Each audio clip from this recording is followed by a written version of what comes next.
So Jocelyn Eyre, she's the executive director of the Northwest Council of Governments. She's not able to be here, so she said set him up, warm up the audience, because this is, he has the whole comedy routine. No, okay, not today. But so the idea here is just to kind of communicate the idea of the benefits of fiber and some ideas on how to deploy it.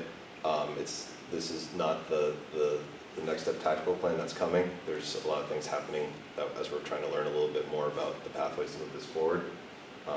As a business owner and consultant in town, this is pretty important to my livelihood, so I care about it, and I think it's going to be important to get younger people here. A lot of the challenges, strangely, can be addressed by having fiber optic, having better connectivity here. And it's happening in other communities outside this region, Connecticut. And so for us to be competitive, this is important. So I think it's good that we're able to post this online. Yep. Okay, so I'd say something we can do from this is also, I can talk to Jocelyn, and if she wants to get this on Northwest Connect or through you, or whatever. You're cool with that? I'm fine. Okay. My name is Kid Maxwell. I'm a resident of Norfolk. I have been retired for a long time, but I was in the data communications business for 30 years. My first company did the modern dial-up modem, which made the internet possible. And my second company won the worldwide standard for DSL, a technology that's used for telephone line transmission. And we won the worldwide standard for that.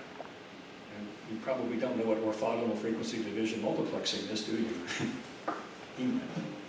But that is the protocol now used for 4G, 5G, Wi-Fi, and cable modems. And we brought that into the world. I retired, went back to school, and have been involved in many different kinds of things since then. For the last 4 years, I've been president of Northwest Connect, which began under the aegis of Roberta Willis, your counterpart, and disputed, I would have to say, at times. And we've been trying to work on ways of getting fiber optics in the northwest corner of the state. We've learned a lot about it. We are reaching, there was a change in the law in Connecticut last year, not by the legislature, but by the Utilities Commission, that kind of stopped what we were doing in its tracks. And we moved from a regional network effort to taking one town. Let's see if we can make it happen in one town. And because I live in Norfolk, Norfolk was the town. And we are going to be having a vote, we think, next summer, with the budget vote to start going, with a vote in the following November. It has to be at a municipal election period to actually get started and build a network for Norfolk.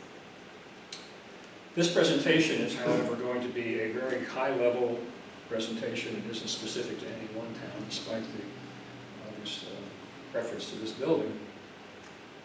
And I'd like to just get through it, if you wouldn't mind. It's a complicated topic. I've tried to make it as sort of sliding as possible. But I'd like to just get through it. It'll probably take me 20 minutes. And then I'm here to answer questions and tell you what I think is going on. You are a small rural town.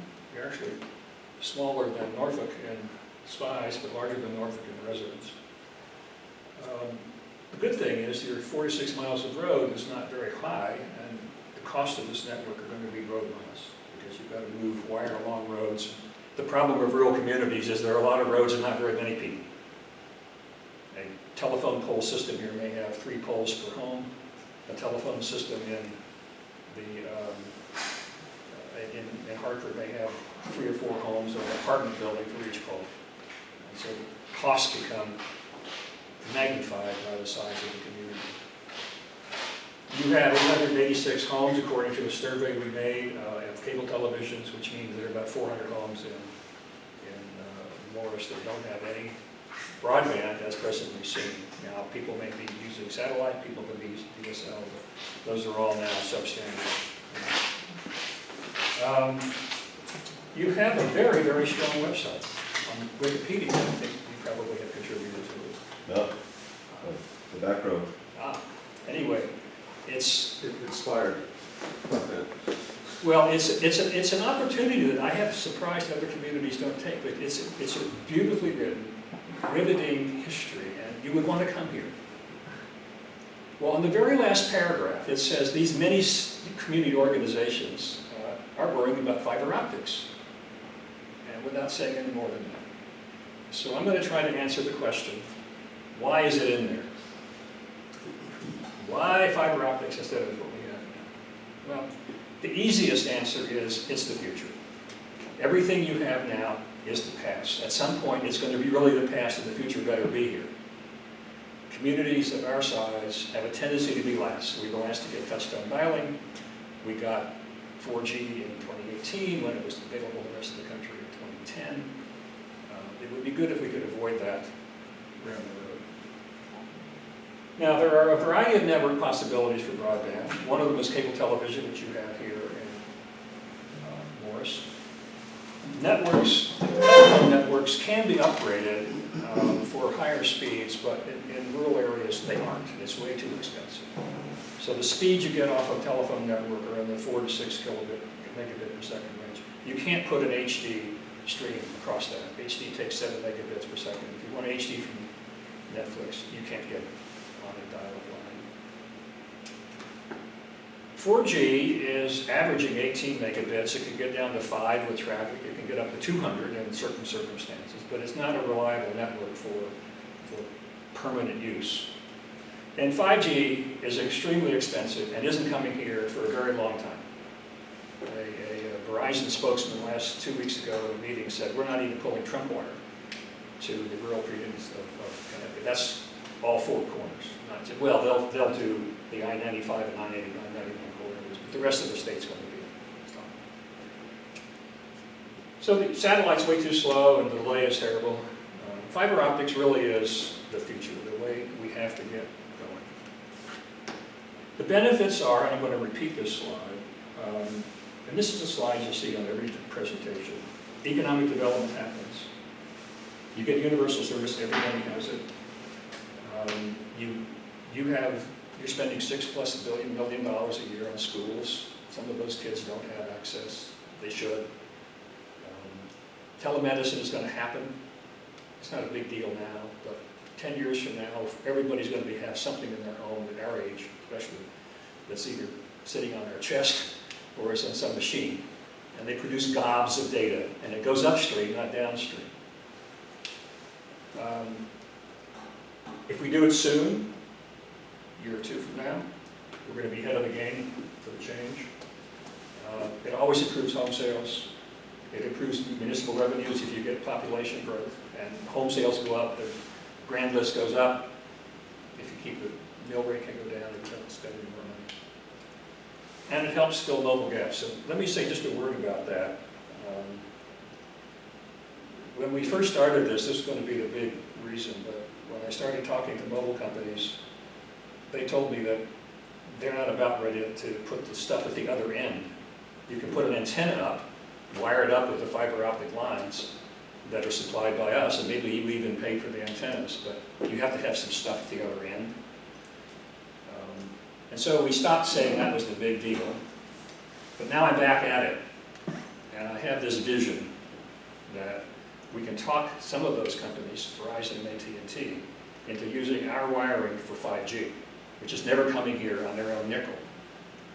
But they might like to have the claim that we're also supporting rural America with 5G, which they're not going to get in any other way. And I have another little thing which I can't talk about, but it's possible that putting wire up for home networks that are wired may get us to a point where we can start putting up small antennas that would fill the gaps in rural. But can't promise it. Idea on the table. This is a fiber optic network with a bunch of other stuff. I just want to point out what the pieces are here, because I'm going to talk about the end pieces. This is wire on the poles. Let's call that trunk wiring.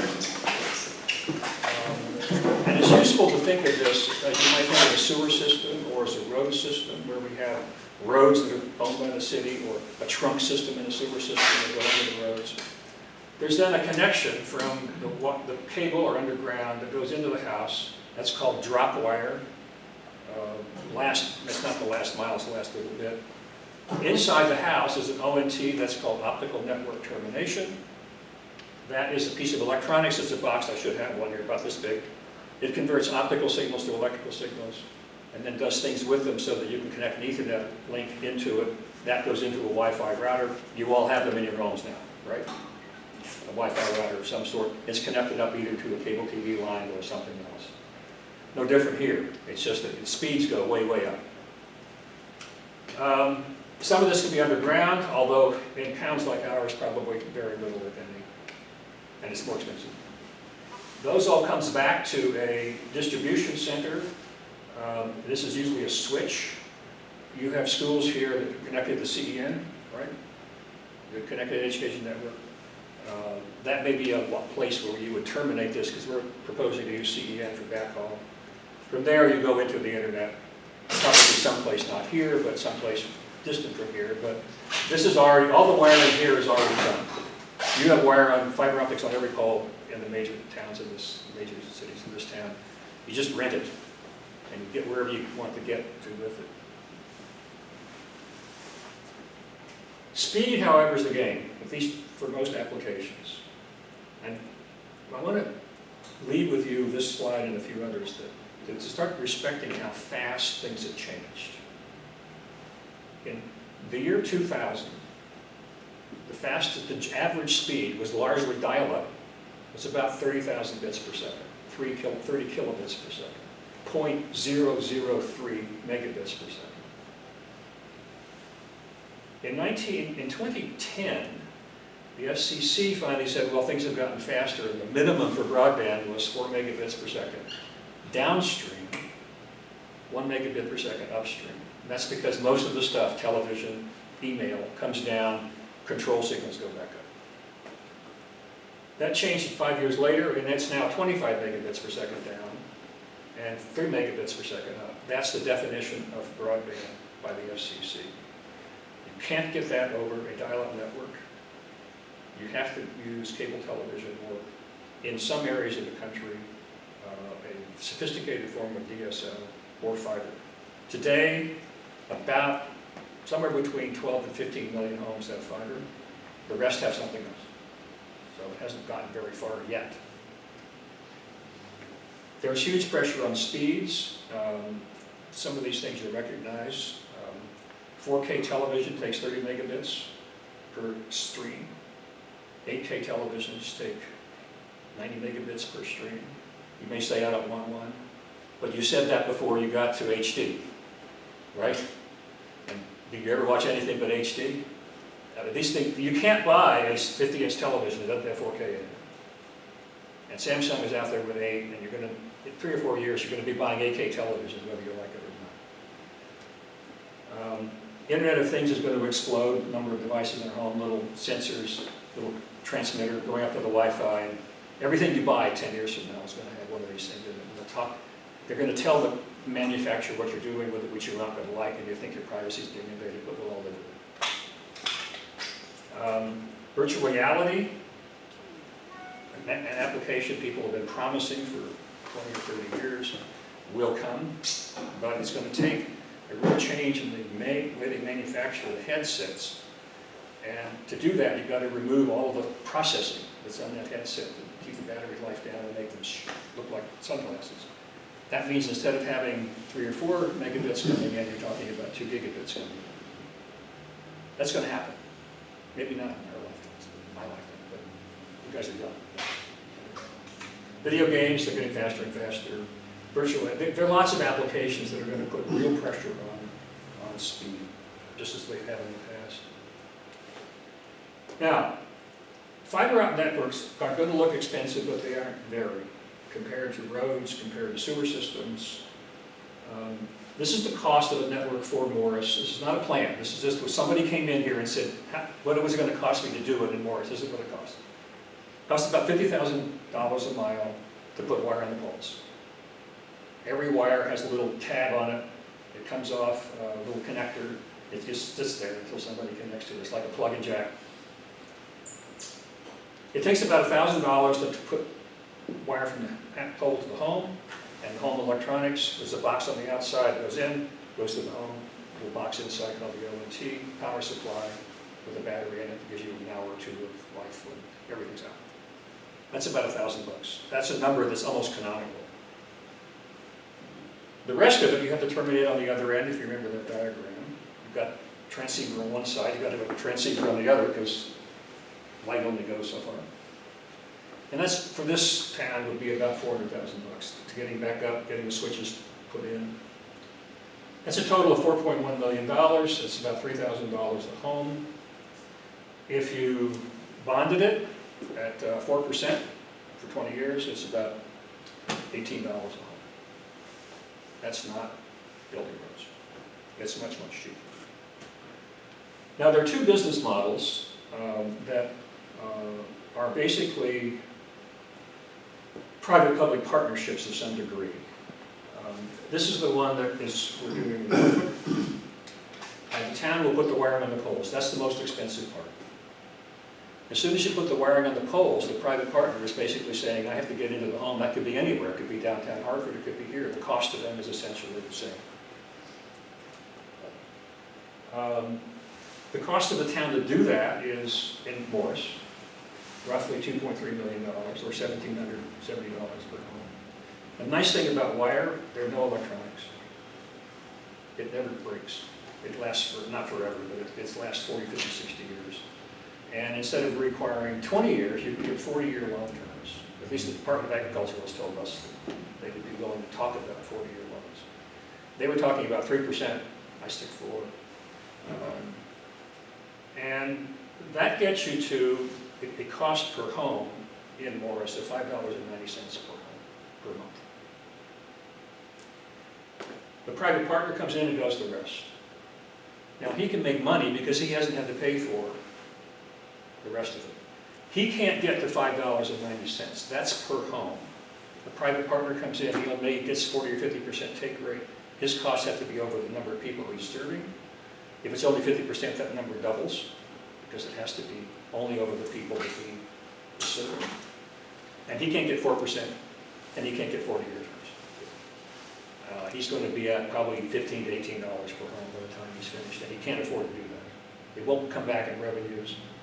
The problem we have is, in some respects, with cable television, that's set a price point, and people aren't going to spend $30 or $40 more than they pay for Comcast. You just don't, people won't do it. If you didn't have Comcast, it would be a different picture, but you do. That's different. So, the private party does everything else, and this is the model we have in Norfolk. Now, of course, the big problem is excuse me, the big problem,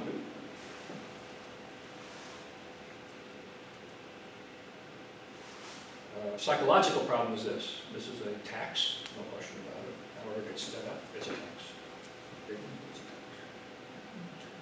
Now, there's the partial service model. This model is being explored seriously by Falls Village. If you know Henry Todd, he's happy to talk to you about it. This is a model which does expenses serve universal service. Norfolk is predicated on connecting everybody. Homes that are 2 miles away from any other home are going to get connected.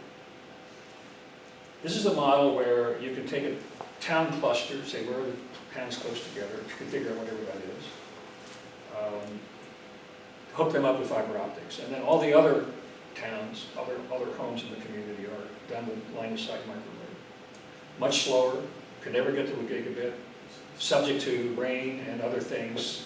It's tall towers, but the economics can work out in such a way that a private party will come in and do the whole thing and try to recover the money that you're spending on infrastructure in revenues from customers.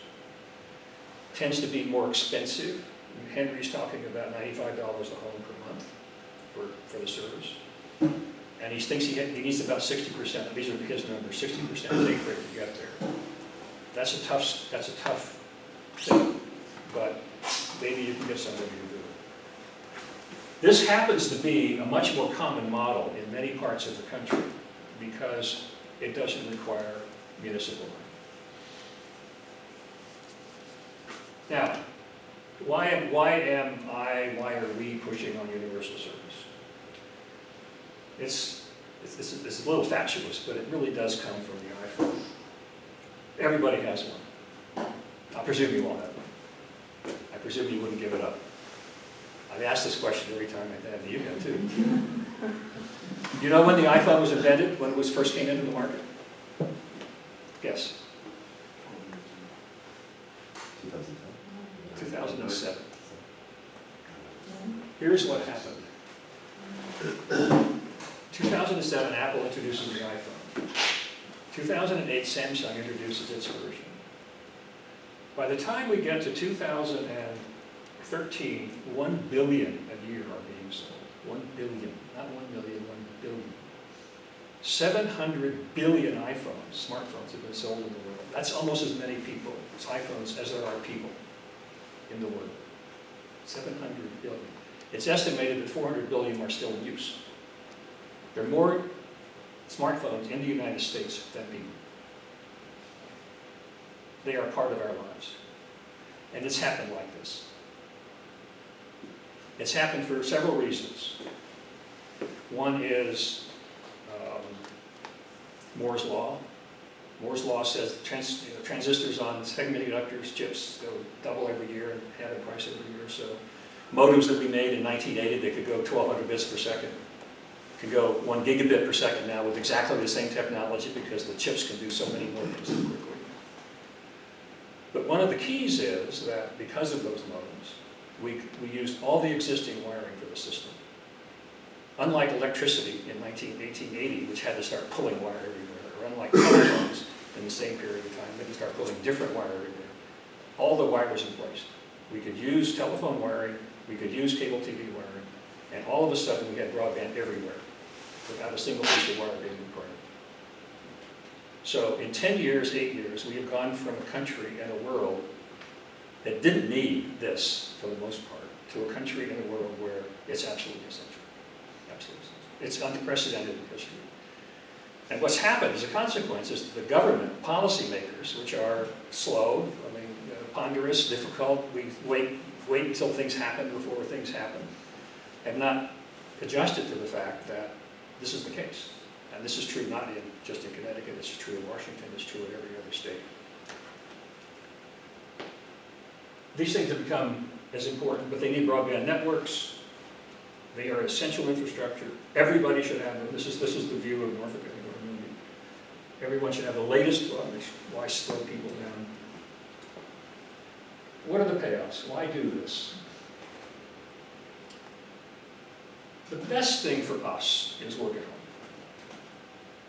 Aetna has had this going for about 6, 7 years. They've got 14,000 people working at home.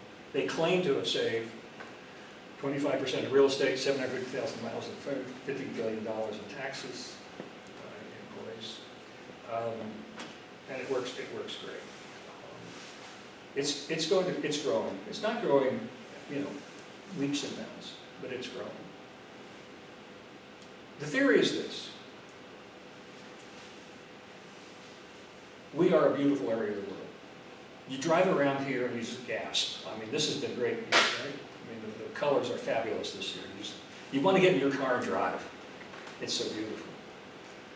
But we don't have an infrastructure that causes people to come here and use it for work at home or anything else that requires high technology. If we were first, did I skip that? I must have skipped it. Let me see. I skipped it. Let me go back a second because this is important psychologically. There are 3 states in the United States that don't have any city or town with fiber optics. Hawaii, Delaware, and Connecticut. Verizon has completely wired the state of New Jersey. Verizon has completely wired New York and Boston and Philadelphia. They stopped doing it in 2011 because they weren't making any money at it. They wanted to put all the money in mobile. Google has networks in 13 cities. They're cherry picking. They're only getting about 10% market share, but they're in there. The USDA is investing in $200 million next year, $200 million this year in rural communities, mostly going to electric utilities and phone companies that are small, where there's no cable television. Nobody has come here to do it. There's a little deal going in East Hartford that hasn't gone anywhere. Everybody else is saying, can't we, can't we, can't we? And their efforts have been going on for 5 years to try to look at something that would work. We talked to Frontier for a year. And they had a plan.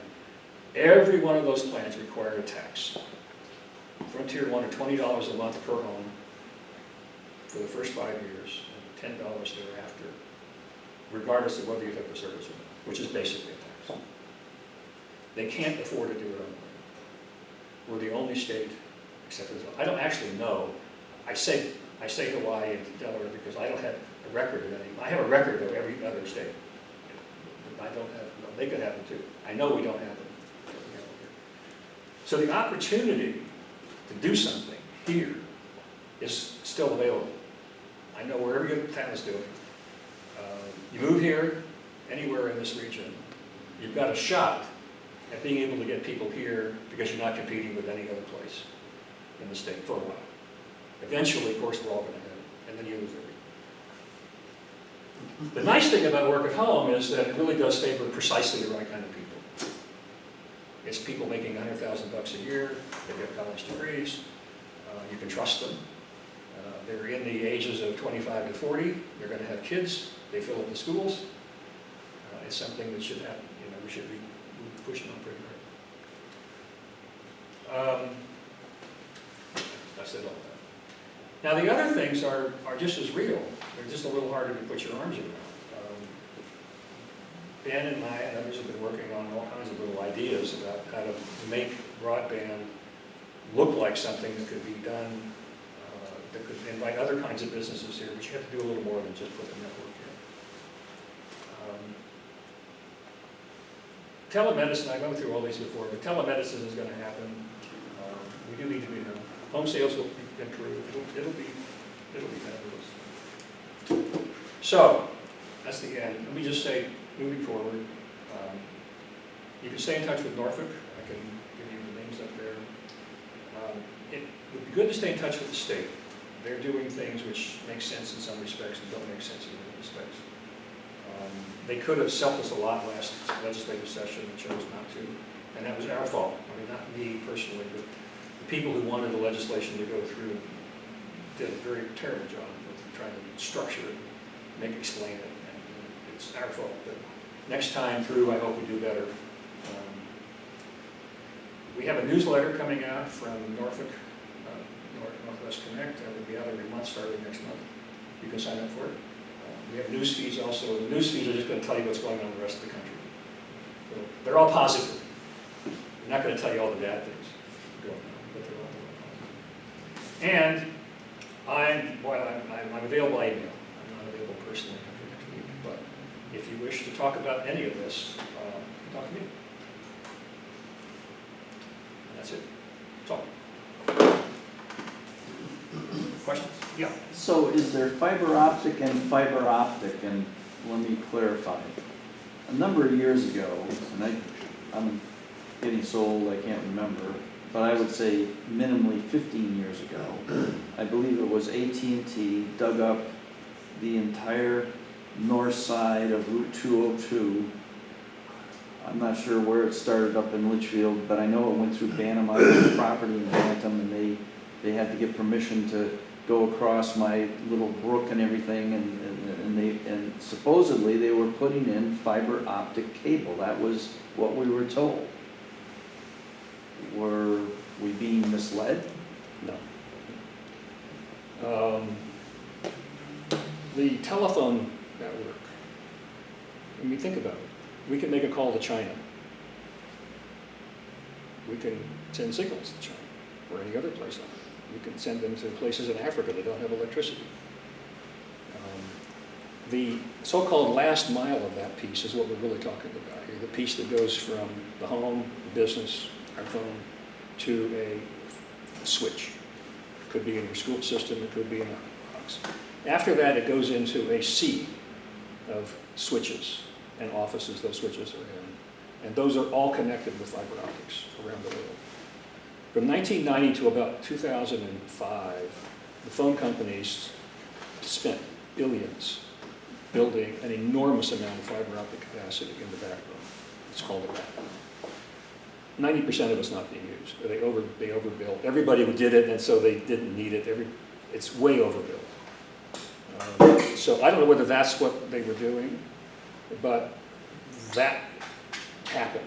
Everything that looked like an office of theirs got connected to another office with fiber optics, and they either went on poles or they went underground. This was all underground. Yeah.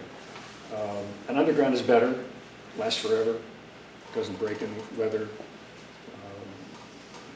It's just. The other thing is that we have out there, I'm sure, a network that's put up and owned by, wasn't put up by, but it's owned by Crown Castle, which is the big company that does towers and fiber. And it's a network that stretches, and it's about, they have a big part in Michigan, a big part here, a big part in California. Virtually every major city has massive amounts of fiber for connecting businesses together that are all private. Because AT&T, Verizon, anyone else, it's some companies like Crown Castle, because the business community has to have it. And they pay for it, but they're not paying $60 a month for it, they're paying $400 or $500 a month for it. So there's an enormous amount of fiber out there. But the cost to get from those switches to the home is significant compared to what you get in revenues from the home. If you say, I can get $60 and I've got to pay so much for the ISP and I've got maintenance and operations to deal with, and I have to also pay for this wire, it's a number that just don't run anywhere in the country. Anywhere in the country. So the cable that's for cable TV, is that fiber optic? No. The cable TV, well,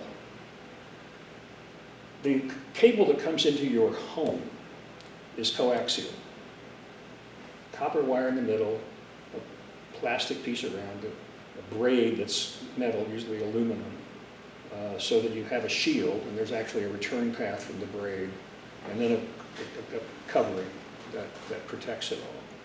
If the terminations are matched, the penises are matched, there's almost no radiation from that, but they are never properly matched, so there's some leakage. But they have good frequency characteristics. You can get up to a gigahertz through them if you do it right. And you can get, with proper modems, you can get 4 or 5 gigabits per second through them, if they're short enough.